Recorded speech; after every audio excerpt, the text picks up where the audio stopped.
Clara couldn't feel her legs. She lay sprawled across silk sheets that cost more than her father's monthly salary, staring at the ornate ceiling of Alexander Kane's bedroom. Their bedroom now, trying to remember how to breathe properly. Every muscle ached. Her thighs trembled. Her lips were swollen from kisses that had felt like warfare. And when she tried to sit up, a delicious, devastating soreness radiated through her entire body, making her gasp and fall back against the pillows. "Oh God," she whispered, half laughing, half mortified. Beside her, Alexander emerged from the bathroom, a towel wrapped low around his hips, water still glistening on his chest. His hair was damp, pushed back from his face, and when his eyes landed on her, sprawled, disheveled, clearly struggling, a slow, devastating smirk curved his lips. "Problem?" he asked, voice rough with satisfaction. Clara glared at him, cheeks burning. "I hate you. You didn't say that last night." He moved closer, sitting on the edge of the bed. His hand reached out, fingers trailing lazily down her bare shoulder. "In fact, you said my name so many times, I lost count."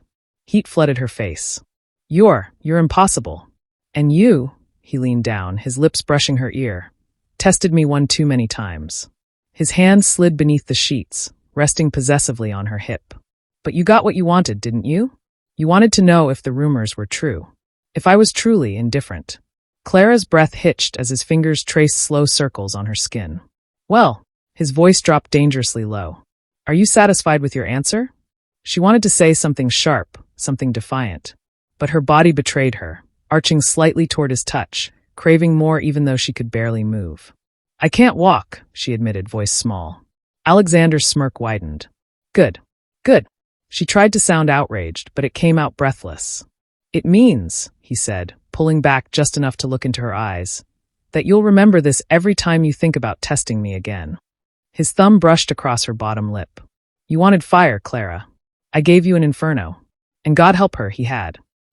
Welcome back to African Love Chronicles, your favorite place for stories soaked in passion and soul-deep romance. If you're new here, don't forget to like, subscribe, and drop a comment to tell us your favorite part of the story. Your support keeps these love tales flowing strong. Thanks for always supporting us. Now grab your popcorn and let's dive in. Absolutely not. Clara stood in the living room of her family's duplex, fists clenched, staring at her father like he'd just suggested she jump off a bridge. Richard Williams sat in his favorite armchair, the one with the worn leather that smelled like old cigars and broken promises. He didn't even look up from his newspaper. "It's already decided," he said calmly. "Decided?" Clara's voice rose, cracking with disbelief.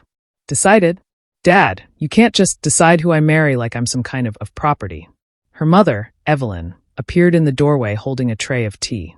She set it down with deliberate precision, her expression as cold as the china.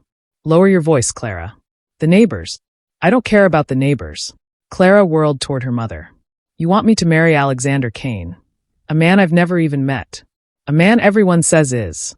She stopped herself, but her mother's eyes narrowed. "Say it," Evelyn challenged. "Everyone says he's what?"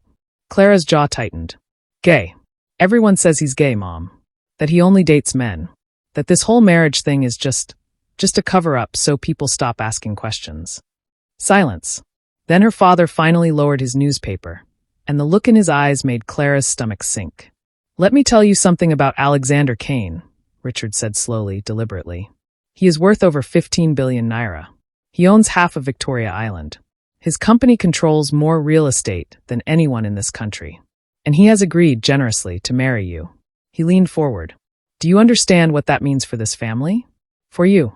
It means I'm being sold." Clara's voice broke.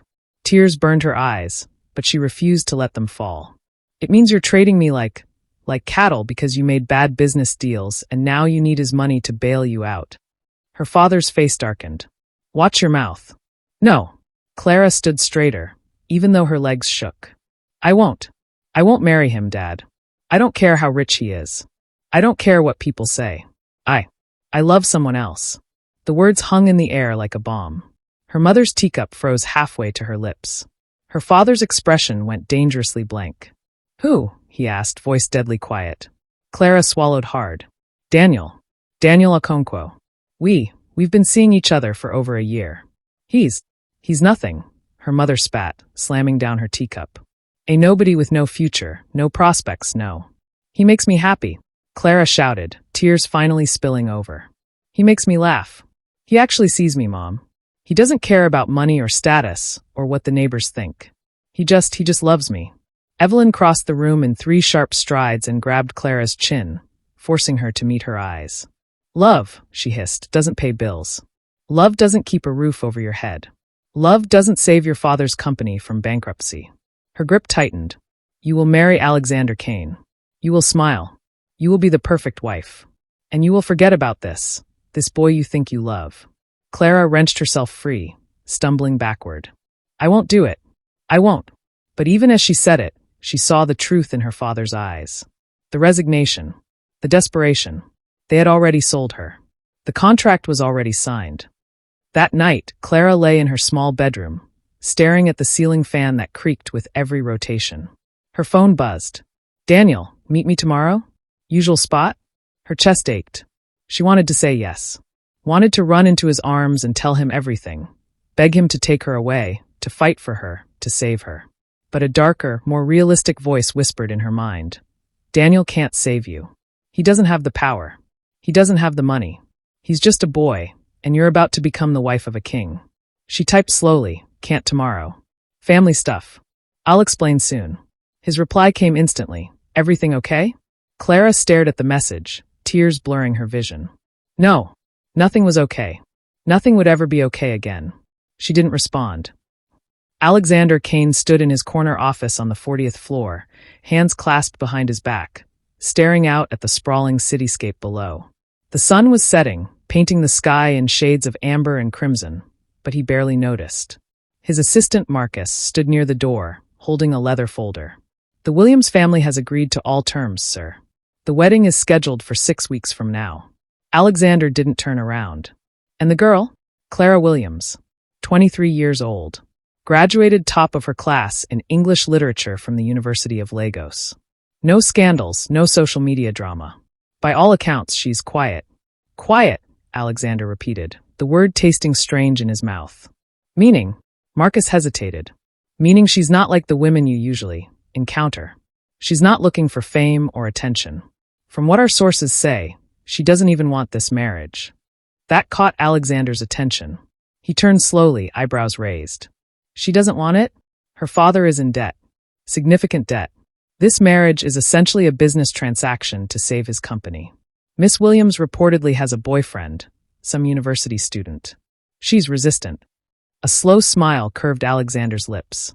Resistant. Marcus looked uncomfortable. Sir, if you'd prefer someone more willing, we could. No. Alexander's voice was sharp. Final. She's perfect. Perfect. Marcus couldn't hide his surprise. Alexander moved to his desk, fingers trailing across the polished mahogany surface. I don't want someone who wants me for my money, Marcus. I don't want some social climber who sees me as a prize. His eyes darkened. I want someone real. Someone who'll challenge me. Someone who... He paused, choosing his words carefully. Someone who won't be easy to break. Marcus shifted uneasily. With all due respect, sir. Why marry at all? You've managed to avoid it this long. Alexander's jaw tightened. The question stirred old wounds. Memories of his mother walking out, his father's cold lectures about weakness, Sophia's betrayal that had nearly destroyed him. Because, he said quietly, the board is getting restless. The rumors are affecting business. International partners are hesitant. They want stability. A family man. He laughed bitterly. They want proof that I'm not the deviant the tabloids claim I am. So this is just for appearances? Alexander didn't answer immediately. Instead, he opened the folder Marcus had brought, revealing a photograph paper-clipped to the documents. Clara Williams. She was beautiful in an understated way. Big brown eyes, full lips, natural hair pulled back in a simple ponytail. But it was her expression that captivated him. She wasn't smiling for the camera. She looked defiant. Guarded. Like she was daring the world to try and break her. No, Alexander said softly, tracing the edge of the photograph. Not just for appearances. Something about her called to him. Something he couldn't name, couldn't rationalize. He had seen hundreds of beautiful women, models, actresses, socialites. They all blurred together, interchangeable and forgettable. But Clara was different. Maybe it was the challenge. Maybe it was the fire he sensed beneath her quiet exterior. Or maybe, and this thought unsettled him more than he cared to admit, maybe it was because she reminded him of himself. Trapped. Fighting. Desperate for freedom, but too proud to beg for it. Send a message to the Williams family, Alexander instructed, closing the folder. Tell them I want to meet her. Before the wedding. Privately. Marcus nodded and left. Alexander returned to the window, hands in his pockets, mind racing. Clara Williams, he thought. Let's see if you're as strong as you look. 1 week later, the Terrace Restaurant, Victoria Island. Clara had never been to a restaurant this expensive. Crystal chandeliers hung from vaulted ceilings. Waiters in pristine white gloves moved like shadows.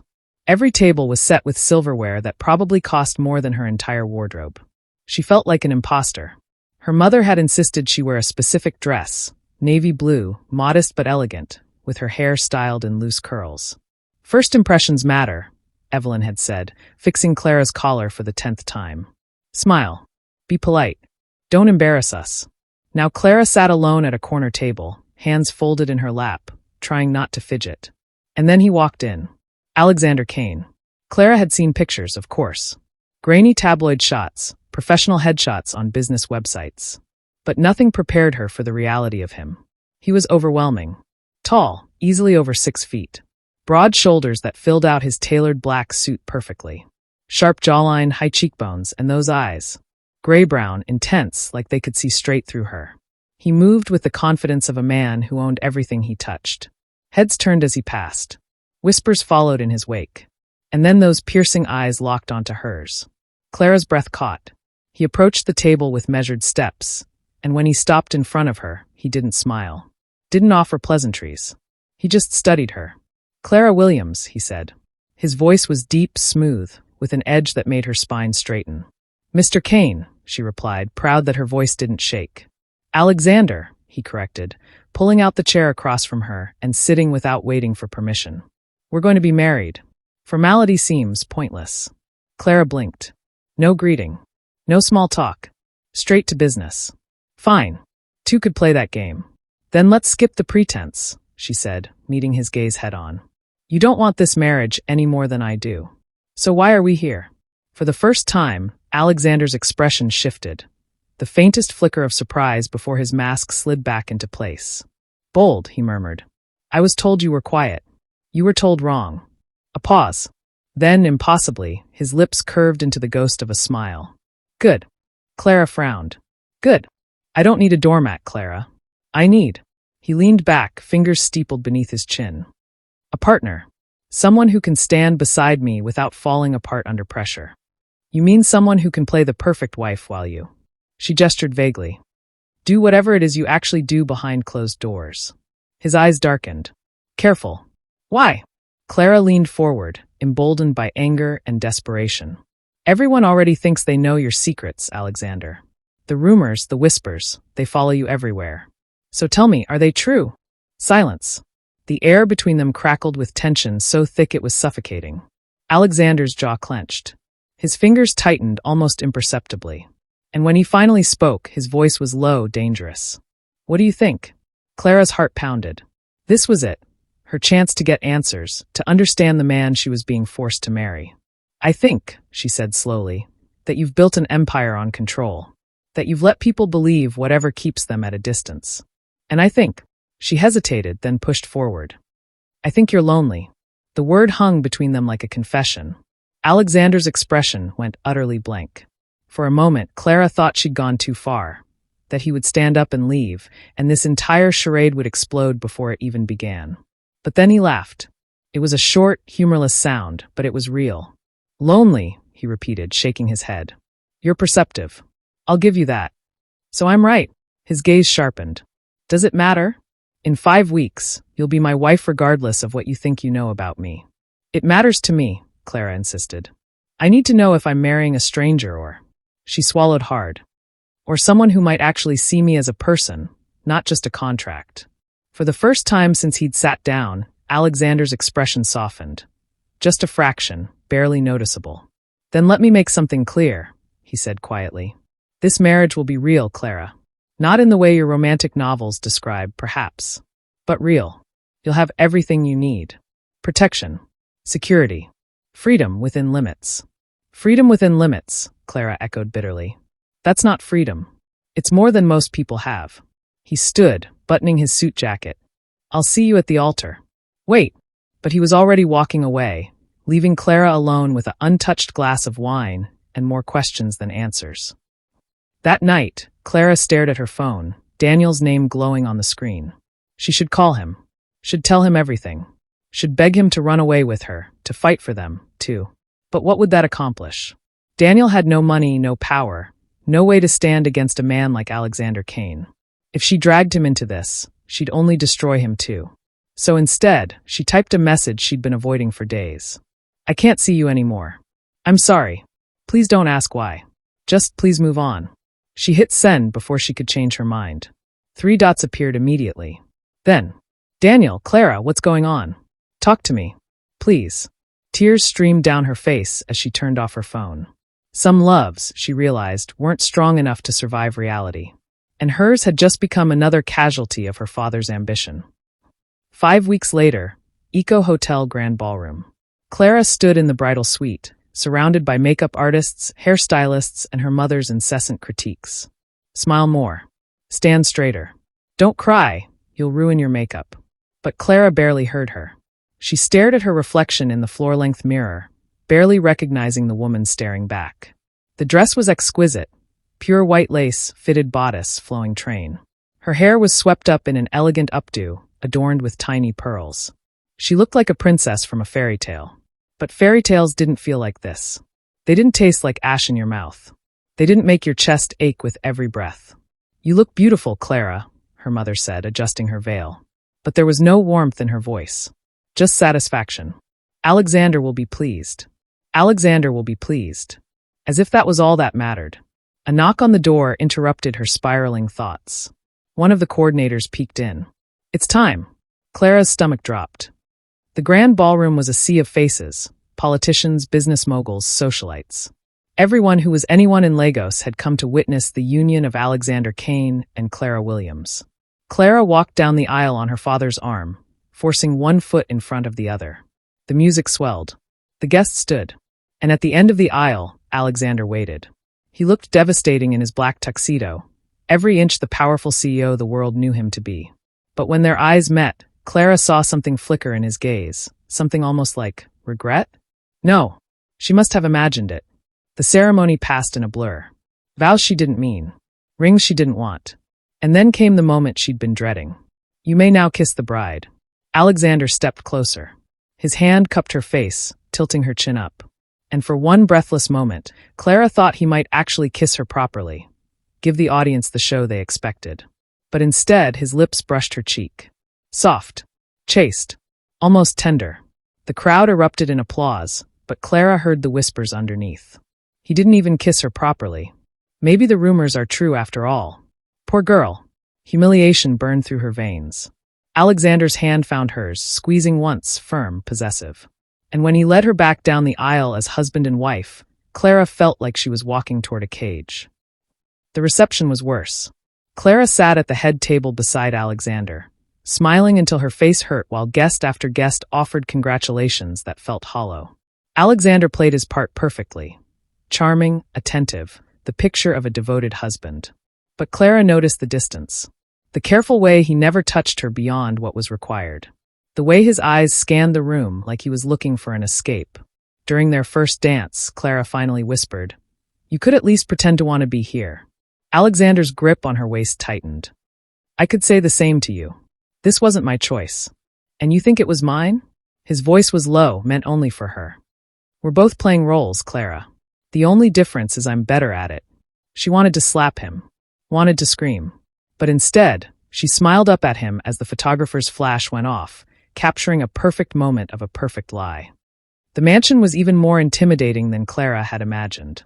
Marble floors, soaring ceilings, priceless art on every wall. It was beautiful and cold, just like the man who owned it. Alexander led her inside without a word, his hand barely touching the small of her back. A housekeeper appeared, offering refreshments, but Clara shook her head. "I'd like to see my room," she said quietly. Alexander's expression didn't change. "Your room is upstairs. 3rd door on the left. And yours? Master suite." East wing. Separate rooms. Of course. Clara nodded, too exhausted to care. Good night, then. But as she started up the grand staircase, Alexander's voice stopped her. Clara. She turned. He stood at the bottom of the stairs, hands in his pockets, looking almost uncertain. This doesn't have to be miserable. Clara's laugh was bitter. Doesn't it? We can make it work. Find a way to. To what? Clara descended a few steps, anger finally boiling over. To pretend this is normal? To act like you didn't just marry me to shut people up? To ignore the fact that you'll never actually want me? Something flashed in Alexander's eyes, hurt, maybe, or anger. She couldn't tell. You don't know what I want, he said quietly. Then tell me. Clara's voice broke despite her best efforts. Tell me why you agreed to this. Tell me why you're keeping me at arm's length. Tell me something real, Alexander, because I can't do this if it's all just nothing. Silence. Alexander stared at her for a long moment, jaw working like he was fighting some internal war. Then finally he turned away. Get some rest, he said. We have a busy week ahead. And just like that, the conversation was over. Clara climbed the rest of the stairs alone, tears streaming silently down her face. When she reached her assigned room, beautiful, spacious, suffocating, she locked the door and collapsed onto the bed. This was her life now. A gilded cage with a husband who wouldn't even touch her. They said he was gay. They said their marriage was just for show. Maybe they were right. Clara had spent 3 days wandering the mansion like a ghost. She explored room after room, libraries, sitting rooms, a gym, even an indoor pool. Everything was perfect. Everything was empty. Alexander left early every morning and returned late every night. When they crossed paths, he was polite but distant. Like she was a house guest, not his wife. And Clara hated it. Hated the silence. Hated the uncertainty. Hated the way her body reacted every time she saw him. Heart racing, breath catching, even though she knew he didn't want her. On the 4th morning, something snapped. She found herself standing outside Alexander's study, fist raised to knock. Before she could second-guess herself, she pushed the door open without permission. Alexander looked up from his desk, surprise flickering across his face. Clara, I thought you were still asleep. I was. I'm not anymore. She closed the door behind her. We need to talk. About this. She gestured between them. About whatever this arrangement is supposed to be. Because I can't keep living like I'm invisible. Alexander set down his pen slowly. You're not invisible. Then why do you act like I am? Clara moved closer, emboldened by desperation. You barely look at me, Alexander. You don't talk to me unless you have to. We're married, but I feel more alone now than I ever did before. His jaw tightened. What do you want me to say? I want the truth. Her voice rose despite herself. Everyone thinks you're gay. Everyone thinks this marriage is fake. And you won't do anything to prove them wrong. And that bothers you? Alexander stood, rounding his desk. Why, Clara? Because of your pride? Because you can't stand the idea that your husband might not find you attractive. The words hit like a slap. Yes, Clara admitted, voice shaking. Yes, it bothers me. Because I'm tired of feeling like I'm not enough. Like there's something wrong with me. Alexander's expression shifted. Something dark and dangerous flickering in his eyes. You think, he said slowly, closing the distance between them, that I don't find you attractive? Clara's breath hitched as he stopped inches away. You've never, we haven't. Because, he interrupted, voice dropping to a rough whisper. I've been trying to give you space. Trying to let you adjust. Trying, his hand lifted, fingers ghosting along her jaw. Not to terrify you with how much I want you.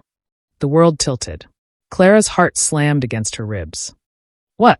Alexander's thumb brushed across her bottom lip, and she shivered. You walked into my life like a storm, Clara. Beautiful. Defiant. Completely unimpressed by everything I've built. And every single day since that first meeting, I've been fighting the urge to. He stopped himself, jaw clenching. To what? Clara whispered. His eyes met hers, and the heat in them nearly knocked her over. To claim you. To make sure you never doubt, not for a single second, who you belong to. Clara should have been scared. Should have pulled away. Instead, she leaned closer. Then why haven't you? Alexander's control snapped. His mouth crashed onto hers, hard, hungry, desperate. Clara gasped, and he took advantage, deepening the kiss until she couldn't think, couldn't breathe, couldn't do anything but feel.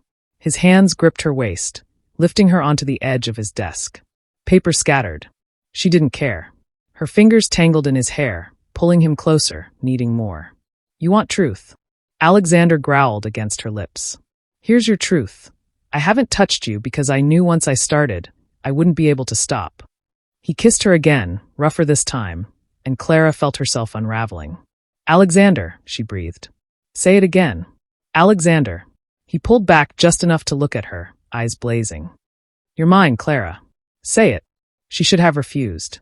Should have fought. But the intensity in his gaze, the possessiveness in his touch, the way he looked at her like she was the only thing that mattered. Yours, she whispered. And that was all it took. Alexander's kiss consumed her.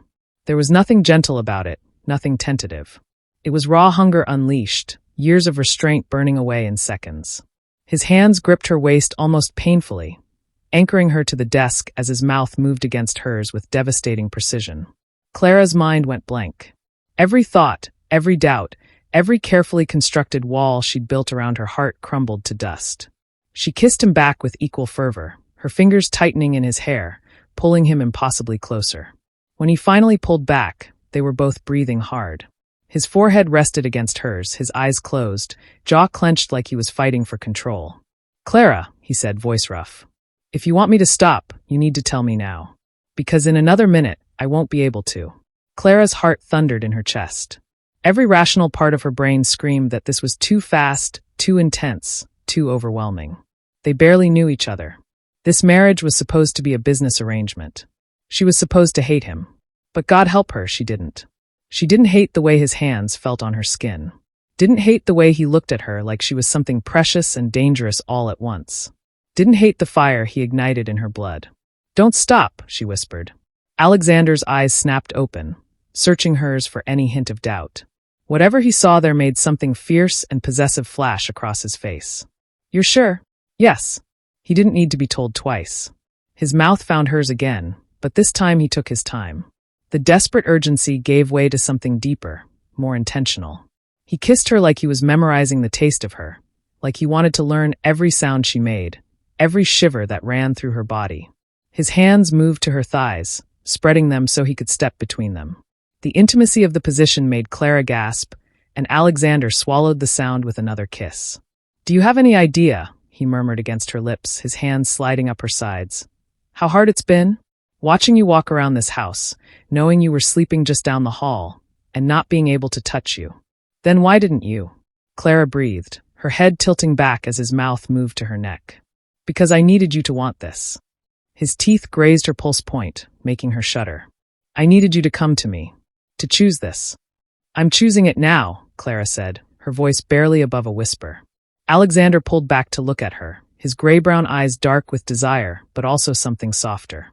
This changes everything, you know.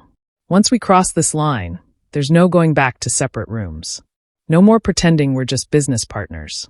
Clara's heart swelled at the vulnerability in his voice. For all his power and control, he was giving her a choice. Giving her an out if she needed it. But she didn't need it. I don't want to go back, she said, cupping his face in her hands. I want this. I want you. The last thread of Alexander's control snapped. He lifted her from the desk, her legs wrapping around his waist instinctively. Clara gasped at the sudden movement, her arms looping around his neck as he carried her toward the door. Where are we going? She asked breathlessly. Our bedroom, he said, his voice a low growl. If I'm going to do this, I'm doing it properly.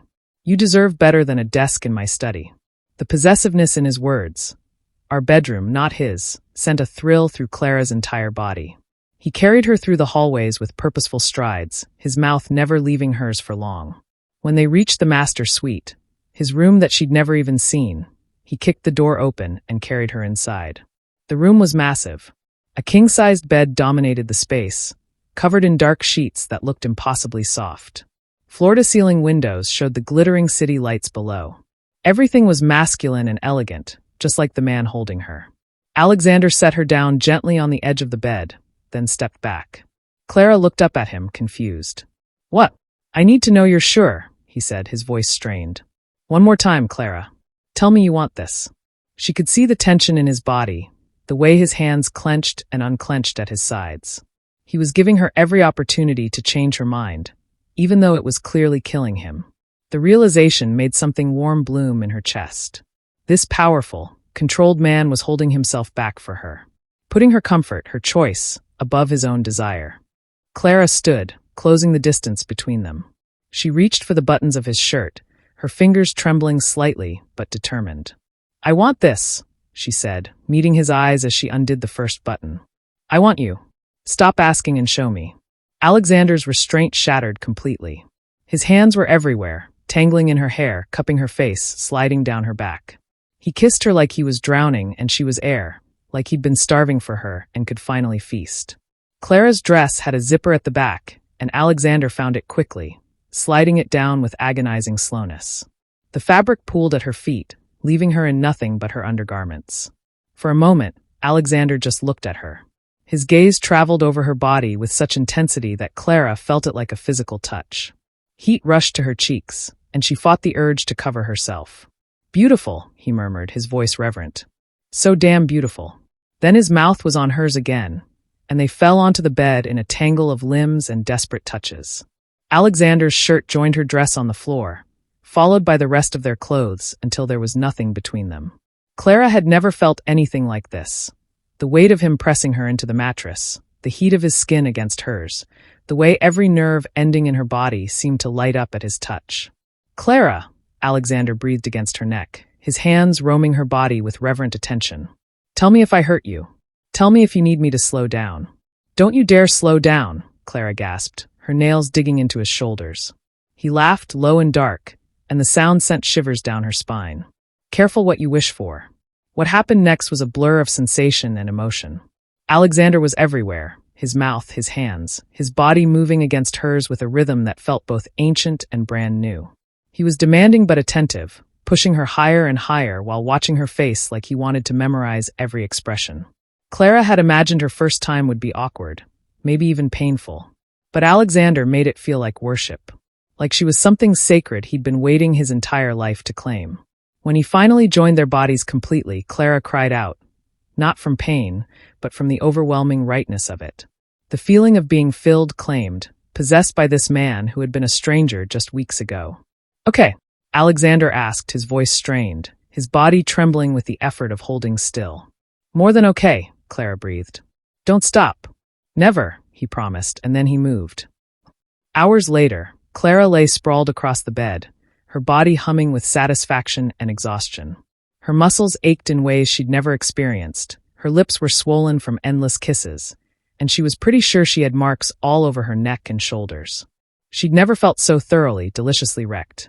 Alexander emerged from the bathroom, that towel wrapped low around his hips, water still glistening on his chest. When he saw her trying and failing to sit up, that devastating smirk curved his lips. Which brought them back to the beginning. "Problem?" he asked, voice rough with satisfaction. Clara glared at him, cheeks burning. "I hate you. You didn't say that last night."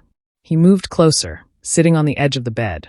His hand reached out, fingers trailing lazily down her bare shoulder. "In fact, you said my name so many times, I lost count." Heat flooded her face. You're impossible. And you," he leaned down, his lips brushing her ear, "tested me one too many times." His hand slid beneath the sheets, resting possessively on her hip. "But you got what you wanted, didn't you? You wanted to know if the rumors were true. If I was truly indifferent." Clara's breath hitched as his fingers traced slow circles on her skin. "Well," his voice dropped dangerously low. "Are you satisfied with your answer?" She wanted to say something sharp, something defiant. But her body betrayed her, arching slightly toward his touch, craving more even though she could barely move. "I can't walk," she admitted, voice small. Alexander's smirk widened. "Good. Good. It means," he said, pulling back just enough to look into her eyes, "that you'll remember this every time you think about testing me again." His thumb brushed across her bottom lip. "You wanted fire, Clara. I gave you an inferno." And God help her, he had. After teasing her mercilessly, Alexander's expression softened.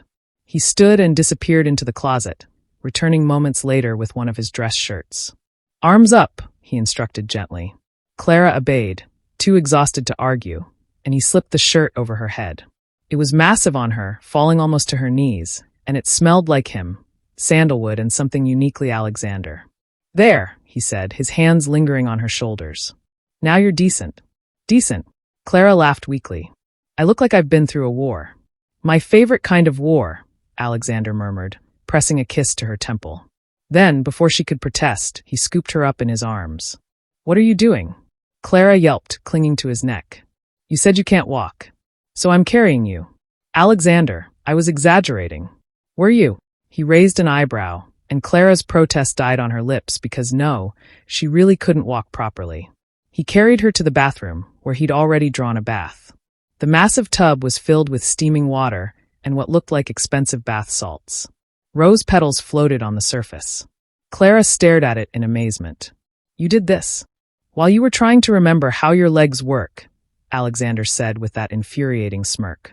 He set her down gently on the edge of the tub. I figured you might need it. Tears pricked Clara's eyes, though she wasn't sure why. Maybe it was the thoughtfulness of the gesture.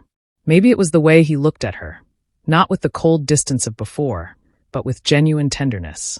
Thank you, she whispered. Alexander's expression softened further. He knelt in front of her, his hands gentle as he helped her out of his shirt and into the bath. The hot water felt like heaven against her aching muscles, and Clara couldn't suppress a moan of relief. Better? Alexander asked, his voice low and intimate. So much better. She expected him to leave, to give her privacy. But instead, he rolled up his sleeves and reached for a washcloth. What are you doing? Clara asked, watching him with wide eyes. Taking care of you, he said simply. Then, with surprising gentleness, he began washing her shoulders, her back, her arms. It was intimate in a way that had nothing to do with sex. This was something else, something tender and caring that made Clara's heart ache. Why are you doing this? She asked softly. Alexander paused, the washcloth stilling against her skin. Because you're my wife. Because He stopped, jaw clenching like the words were difficult. Because I want to. It wasn't a declaration of love. But it was something. Something real and raw and honest. Clara reached up, her wet hand cupping his cheek. I'm glad I pushed you, she whispered. I'm glad I didn't give up on finding out who you really are. Alexander turned his head, pressing a kiss to her palm. You're dangerous, you know that? You see too much. Is that a bad thing? It terrifies me, he admitted, his voice barely audible. But no, it's not a bad thing. They stayed like that for a long moment, her hand on his face, his eyes holding hers with an intensity that stole her breath. Finally, Alexander cleared his throat. Finish your bath. I'll make breakfast. You cook? Clara asked, surprised. I'm a man of many talents, Mrs. Kane. He stood, that playful smirk returning. And after last night, I think you need to keep your strength up. We're not done yet. Heat rushed through Clara's body despite the hot bath. We're not. Not even close. Alexander leaned down, his lips brushing hers in a kiss that promised everything. Last night was just the beginning, Clara. I plan to spend the rest of our lives making sure you never doubt how much I want you. Then he was gone, leaving Clara alone in the bath with a racing heart and a smile she couldn't suppress. The next few weeks transformed the mansion, and their marriage, completely. Gone were the separate bedrooms, the careful distance, the polite formality. Alexander was everywhere. His presence filled every room. His attention focused on Clara with an intensity that was both thrilling and slightly overwhelming. He worked from home more often, claiming he had important developments to supervise. But Clara knew the truth. He wanted to be near her. Wanted to steal kisses in the hallway, pull her onto his lap during conference calls, drag her back to bed in the middle of the afternoon. The staff quickly learned to knock before entering any room, after walking in on them more than once in compromising positions. Clara discovered that Alexander had two modes, CEO and husband. As CEO, he was cold, calculated, ruthless. But as her husband, he was attentive, possessive, and surprisingly playful. One morning, Clara woke to find him already dressed in a suit, sitting on the edge of the bed with a cup of coffee and a small velvet box. What's this? She asked sleepily, pushing herself up on her elbows. Open it, Alexander said, his expression unreadable. Clara opened the box and gasped. Inside was a necklace, a delicate gold chain with a pendant shaped like a small key, studded with tiny diamonds. Alexander, this is the key to everything I own, he interrupted quietly. Everything I am. It's yours, Clara. All of it. Tears filled her eyes. You don't have to. I want to. He took the necklace from the box and fastened it around her neck. His fingers lingered on her skin and Clara shivered. I want you to know that this isn't just about last night or the physical. You've gotten under my skin in ways I didn't think were possible anymore. Clara threw her arms around him, burying her face in his neck. I'm falling for you, she whispered. God help me, I'm falling so hard. She felt Alexander's arms tighten around her, felt the shudder that ran through his body. Good, he murmured into her hair. Because I fell for you the moment you called me lonely in that restaurant. You saw me, Clara. Really saw me. And I can't let that go. They held each other for a long moment, the vulnerability of the moment making Clara's chest ache. I have to go to the office today, Alexander finally said, pulling back reluctantly. But I'll be home for dinner. And tonight, his eyes darkened with promise. Tonight, I want you in that red dress I saw in your closet. Why? Clara asked breathlessly. Because I've been imagining peeling it off you since I first saw it, he said with that devastating smirk. And I always get what I want. He kissed her thoroughly, leaving her dizzy and wanting, then left for work. Clara spent the day in a daze, touching the necklace at her throat, replaying his words over and over. The key to everything I own. Everything I am. She was falling in love with her husband. The man she'd been forced to marry. The man everyone thought was cold and heartless. And the terrifying, wonderful truth was, she didn't want to stop falling. That evening, Clara stood in front of the mirror in the red dress Alexander had mentioned. It was elegant but daring, a deep crimson that hugged her curves, with a neckline that showed just enough to be tantalizing. She'd left her hair down in loose waves, and the key necklace glinted at her throat. When she descended the stairs, Alexander was waiting in the foyer, and the look on his face made every nerve ending in her body light up. He'd changed out of his suit into dark slacks and a black button-down, sleeves rolled to his elbows. But it was his expression that stole her breath.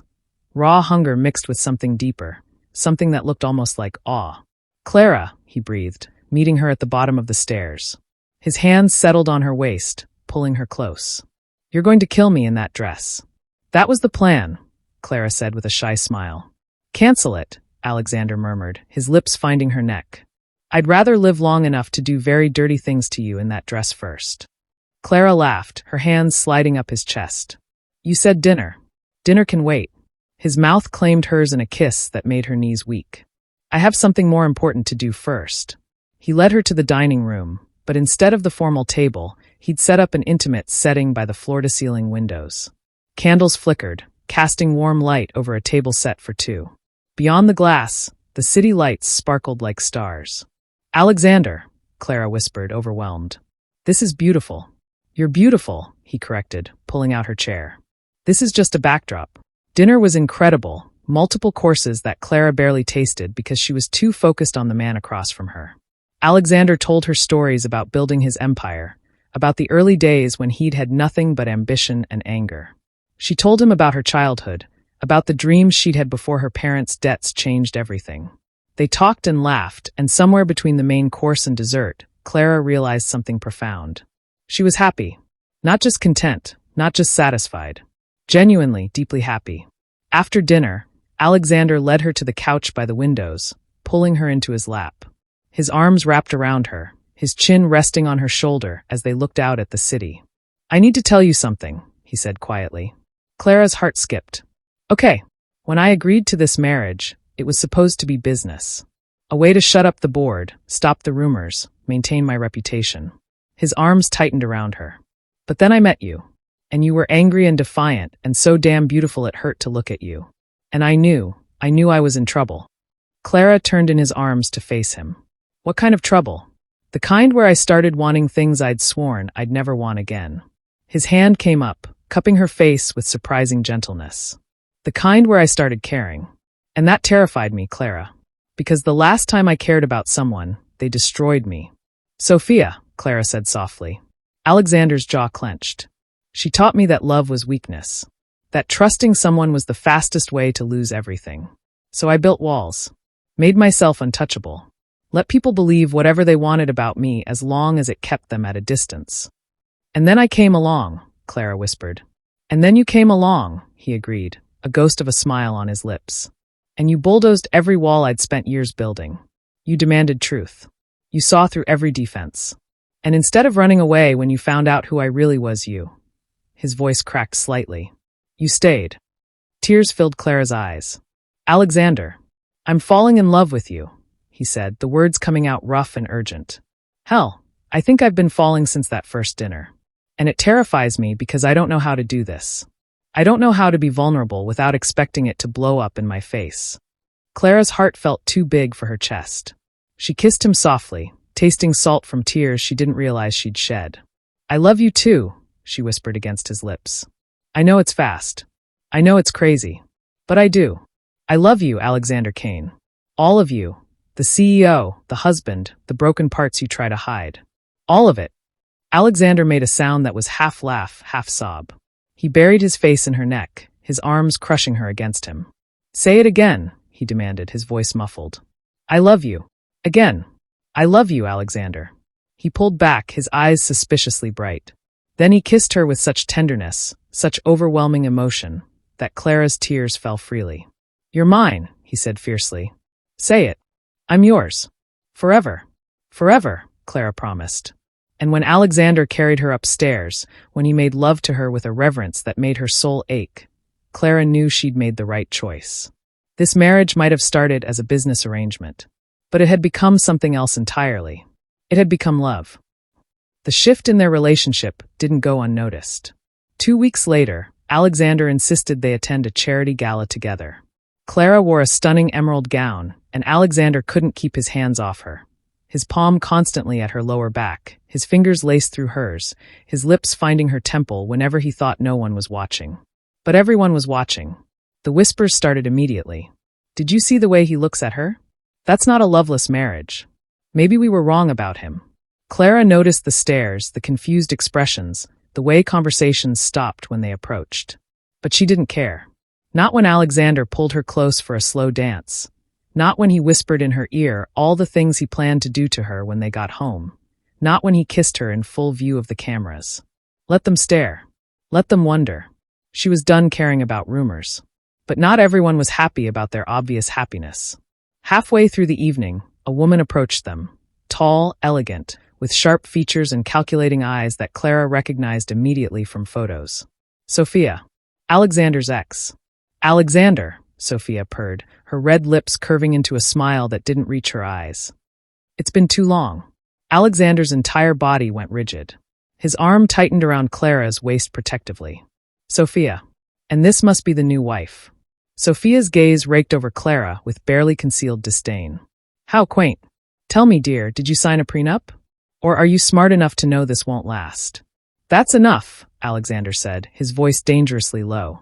But Clara stepped forward, her chin high. She'd dealt with her mother's cutting remarks for years. She could handle this. Actually, Clara said sweetly, I didn't need to worry about a prenup. Because unlike you, I didn't marry him for his money. Sophia's eyes flashed. No. Then what did you marry him for? Because we both know Alexander doesn't do love. He does control. Power. He'll use you up and throw you away like he should have done to you the moment he discovered you were feeding information to his competitors? Clara interrupted, her voice still sweet, but her eyes hard. Funny how you talk about him using people when you're the one who betrayed him. Sophia's face went pale, then red. You little. Walk away, Sophia, Alexander said, his voice like ice. Before you embarrass yourself further. For a moment, Clara thought Sophia might actually cause a scene. But then she noticed the crowd watching, the phones discreetly recording, and her mask of sophistication slammed back into place. This isn't over, Sophia hissed before turning on her heel and stalking away. The moment she was gone, Alexander pulled Clara into his arms. Are you okay? I'm perfect, Clara said, though her hands were shaking slightly. Did I really just do that? Alexander laughed, a real, genuine laugh that made several heads turn. You absolutely did. And it was the sexiest thing I've ever seen. Really? Really? He leaned down, his lips brushing her ear. You defending me, putting her in her place. Clara, we're leaving. Right now. Why? Clara asked, though the heat in his eyes gave her a pretty good idea. Because if I don't get you alone in the next 5 minutes, I'm going to do something that will definitely make the news tomorrow. Clara's breath hitched. Let's go. They made their exit, leaving behind a ballroom full of shocked guests and enough gossip to fuel the society pages for weeks. The next morning, the headlines read, Alexander Kane's marriage, love after all? CEO's wife stands up to ex in dramatic confrontation. The truth about Kane's marriage. Sources say it's the real deal.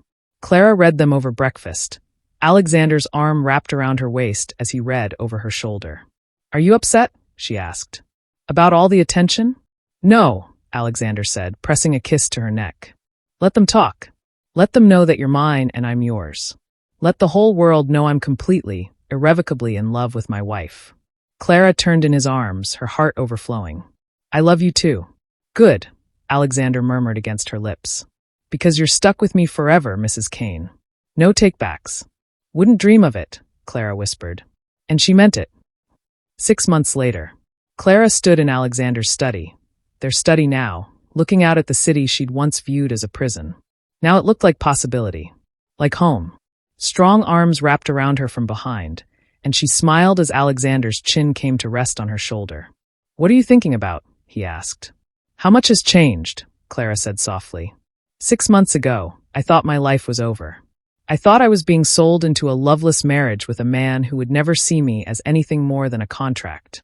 And now, Clara turned in his arms, her hands sliding up to cup his face. "Now I can't imagine my life without you. You're my best friend, my partner, the love of my life. You're everything, Alexander." His eyes softened in that way they only did for her. "You saved me, you know that? I was so busy building walls to protect myself that I forgot how to live. And then you came crashing into my life and reminded me that some things are worth the risk. Like love. Like you," he corrected, his thumb brushing across her bottom lip. "You were worth every risk, Clara. Worth letting down every wall. Worth trusting again." Clara's eyes filled with tears. "I have something to tell you." Alexander immediately tensed. "What is it? Are you okay? Is something wrong?" "I'm pregnant," Clara blurted out. The world seemed to stop. Alexander stared at her, his expression frozen in shock. "What?" "I'm pregnant," Clara repeated, tears spilling over. "I know it's fast. I know we probably should have waited, but—" She didn't get to finish because Alexander crushed her against him, his face buried in her neck. When he pulled back, his eyes were bright with unshed tears. "Are you happy?" he asked, his voice rough. "Because I'm Clara. I'm terrified and ecstatic, and I don't know what to do first except hold you and never let go." Clara laughed through her tears. "I'm happy. So happy. Are you happy?" Alexander cupped her face, his smile brighter than she'd ever seen it. "Clara, you've given me everything. A home. A family. A reason to believe in love again. Happy doesn't even begin to cover it." He kissed her then, soft and sweet and filled with promise. When they finally broke apart, both breathless and grinning like fools, Alexander's hand settled on her still flat stomach. "Our baby," he whispered in wonder. "Our family," Clara corrected. And as they stood there in each other's arms, watching the sun set over the city, Clara thought about how far they'd come. From strangers forced into marriage to partners who chose each other every single day. From rumors and whispers to a love that silenced all the noise. From broken people protecting their hearts to a family built on trust and devotion. She thought about that first night, the night she couldn't walk, and smiled. Because that had been the night everything changed. The night she'd stopped running from her husband and started running toward him. The night she discovered that sometimes the greatest love stories come from the most unexpected places. And sometimes, just sometimes, arranged marriages lead to the truest, deepest, most passionate love of all. The end. If Clara and Alexander's story had you hooked till the end. Like if you loved their love story. Comment your favorite moment. Was it the first kiss? The confrontation with Sophia? Or that steamy night that left Clara unable to walk?